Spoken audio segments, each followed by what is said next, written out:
It's impossible to respect yourself until you grow those mental teeth. And when you grow those teeth, you realize that you're dangerous. This is what's gonna help you to understand what type of a difference you can make as an individual. What do you do? How can you continue on your life not realizing that we are all learning? None of us are that great. We are searching for greatness. And that's a long, long, long, long, long journey. Instead of tearing down, let's build up.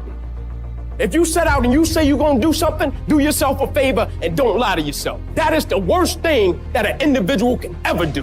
One of the greatest pieces of advice that my mother gave me was this: son, whenever you start, you make sure you finish. And the problem with the world today, people get involved with things if they don't like the process. If it's not what they thought it was, they quit. And what they don't understand about quitting becomes a habit that doesn't just affect you. Later on in life, when you get a wife and you get some kids or you get a family, it's gonna come back to haunt you and it will one day affect them. That is why I tell you the process is more important than the product. It's not even about the outcome for me. It's about, can you take pride in what you do? Process over product, and I firmly believe the process saved my life. Everybody wants the prize, but nobody loves the process. Everybody wants to be a champion, but nobody's willing to put in the work that it takes to be a champion. You have to decide that you want to lead. You have to step forward. That means not being like everybody else in your school. I don't care if you're in 6th grade or you're in college right now. It's being a leader. It's not being one of the guys. It's not being part of the pack. It's being different than other people. It's thinking different than other people. It's learning early in life that other people's approval, your friends, your buddies liking everything you do and believing in everything you do is not going to get you where you want in life. Being a visionary, it's being unique, it's stepping out. And when you're young, you're going to take criticism for it. You're going to take flack for being different, for not going with the flow. You step out, you be different, you be extraordinary, and you be proud of the fact that you're different.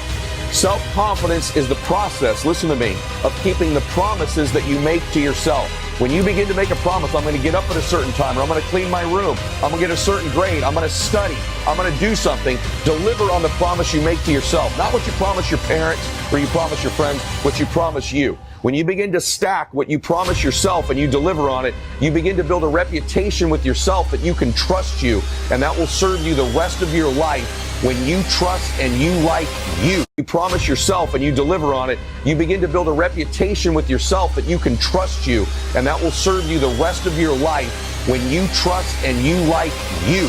That's self-confidence. Keep the promises you make to yourself. And frankly, the sooner you get going, the sooner you start working on yourself, the sooner you make progress, the sooner you're going to get there and enjoy your life. One of the most important things and the first step in changing lives is to have a program for yourself. When I started on this path, that was what my goal was to change me. Given my circumstances, I think that, psychologists say that we create a mental blueprint between the ages of 1 and 5, that between that time, we determine what's available for us and what's not available for us. And so, given my circumstances, being born in an abandoned building on the floor in a poor section of Miami, Florida, I became interested in a path of developing myself. That was programming my mind, and it created a thirst within me to get on this path. I remember listening to Earl Nightingale, who said, "You don't get in life what you want, you get in life what you are."